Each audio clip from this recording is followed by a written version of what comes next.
नमस्कार दोस्तों। ये तो हम सब जानते हैं कि आज के युग में कुछ भी प्योर नहीं है, शुद्ध नहीं है। हम जो खाना खाते हैं उसमें जहरीली दवाइयों का छिड़काव किया जाता है। जिस हवा में हम सांस लेते हैं वह भी जहरीली होती है। हम जो पानी पीते हैं वह भी शुद्ध नहीं है। इसका मतलब है कि हमारे शरीर को किसी न किसी माध्यम से धीमा जहर दिया जा रहा है। जी हाँ, चौंकिए मत, यह बिल्कुल सच है। मैं हूँ हरीश और आप देख रहे हैं मेरा नज़रिया। मेरा नज़रिया के आज के एपिसोड में हम इसी मुद्दे पर विस्तार से चर्चा करने जा रहे हैं। यदि आप अपने स्वास्थ्य की परवाह करते हैं, आप अपनी हेल्थ के बारे में कॉन्शियस हैं, तो कृपया इस वीडियो को अंत तक देखें।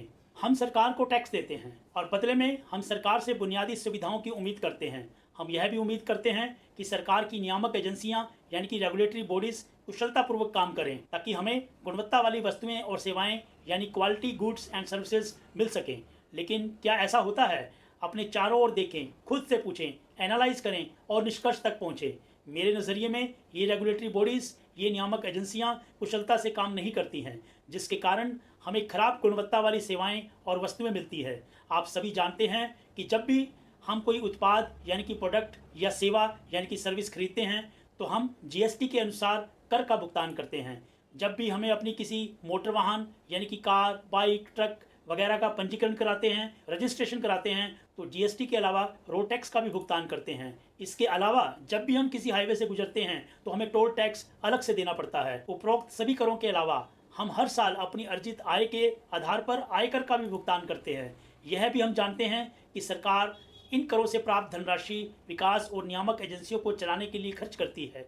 विभिन्न क्षेत्रों के लिए अलग अलग सरकारी रेगुलेटरी, नियामक और गुणवत्ता आश्वासन क्वालिटी एश्योरेंस एजेंसियां हैं। हाल ही में आपने सुना होगा कि एवरेस्ट, एमडीएच जैसे ब्रांडेड मसाले जो हम सालों से खा रहे हैं वे जहरीले हैं। इसमें एथिलीन ऑक्साइड मिलाया जाता है जो कैंसर का कारण बनता है। इसका मतलब है कि हम वर्षों से यह जहर खा रहे हैं, लेकिन इसका पता हांगकांग, सिंगापुर की विदेशी नियामक एजेंसियों ने लगाया है, जहां पर ये मसाले एक्सपोर्ट होते हैं। इसके बाद तो अमेरिका, यूरोप आदि ने भी इन उत्पादों की जांच शुरू कर दी है, जबकि यह काम भारत की जो फूड्स को लेकर के एक नियामक एजेंसी है एफएसएसएआई, उनकी यह जिम्मेदारी बनती है कि खाद्य उत्पादों को मार्केट में आने से पहले ही जांच की जाए, ताकि गलत जो उत्पाद हैं, जहरीले उत्पाद हैं जिसमें जहरीले प्रिजर्वेटिव पिलाए जाते हैं, वो मार्केट में ना आ सके, वो लोगों तक ना पहुंच सके, लोग उनका सेवन ना कर सकें। लेकिन इस एजेंसी ने ऐसा नहीं किया और हमें वर्षों तक यह जहर खाने को मजबूर किया, यानी कि इस देश के लोगों को जीवन वर्षों से खतरे में डाला गया है। इसी तरह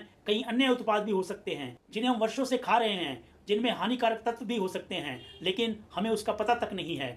हाल ही में इस बात का खुलासा हुआ है कि कोविड महामारी के दौरान पतंजलि की दवा कोरोनिल को बिना उचित परीक्षण के बाजार में बिक्री की अनुमति दे दी गई थी। ये तो आप भी जानते होंगे कि इस दवा को किसी और ने नहीं बल्कि दो वरिष्ठ केंद्रीय मंत्रियों नितिन गडकरी और डॉक्टर हर्षवर्धन ने लॉन्च किया था, जो उस समय के क्रमशः परिवहन और स्वास्थ्य मंत्री थे। इसका मतलब है कि इन निर्माताओं को सत्ता में सरकार का समर्थन प्राप्त होता है।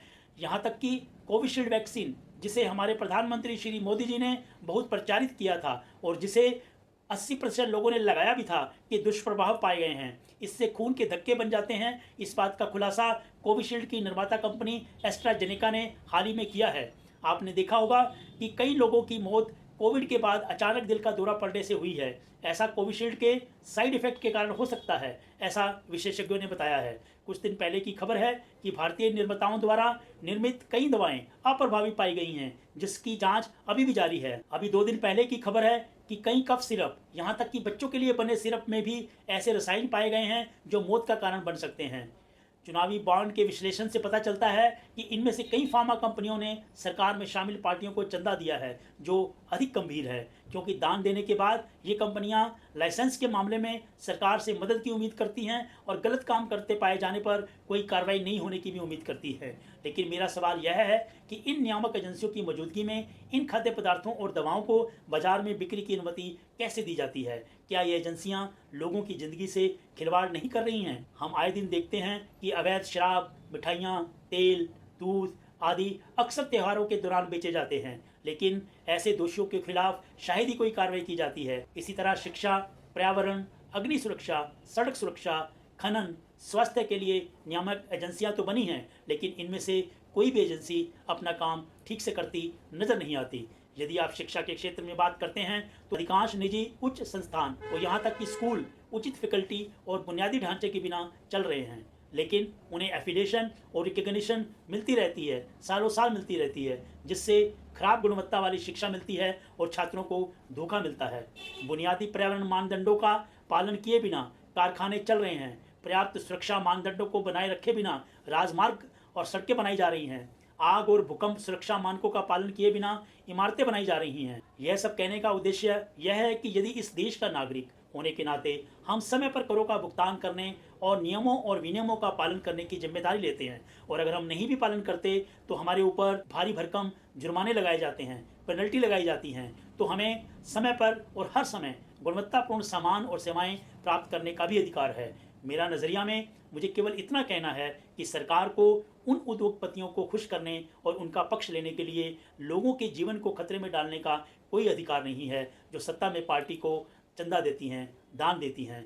हमें उस देखभाल की आवश्यकता है जिसके हम हकदार हैं, हमें उस सुरक्षा की आवश्यकता है जिसके हम हकदार हैं, हमें उन बुनियादी सेवाओं की आवश्यकता है जिनके हम हकदार हैं, हमें गुणवत्तापूर्ण भोजन और स्वास्थ्य उत्पादों की आवश्यकता है जिनके हम हकदार हैं। आज की इस चर्चा का उद्देश्य हमारे अधिकारों और जिम्मेदारियों के बारे में जागरूकता फैलाना है, क्योंकि चाहे ये निर्माता हों या नियामक निकायों में काम करने वाले लोग या फिर आम लोग, सभी समान रूप से इन उत्पादों और सेवाओं के उपभोक्ता हैं। यहाँ यह कहना अति उचित होगा कि तूफान आएगा तो ले डूबेगा हर उस मकान को जो आएगा उसकी जद में। तूफान आएगा तो ले डूबेगा हर उस मकान को जो आएगा उसकी जद में, फिर चाहे वह तेरा हो चाहे वह मेरा हो। तो व्यवस्था ठीक करने के लिए सभी को अपनी जिम्मेदारियों और अधिकारियों का समान रूप से समझना और उन पर अमल करना होगा। धन्यवाद। जय हिंद।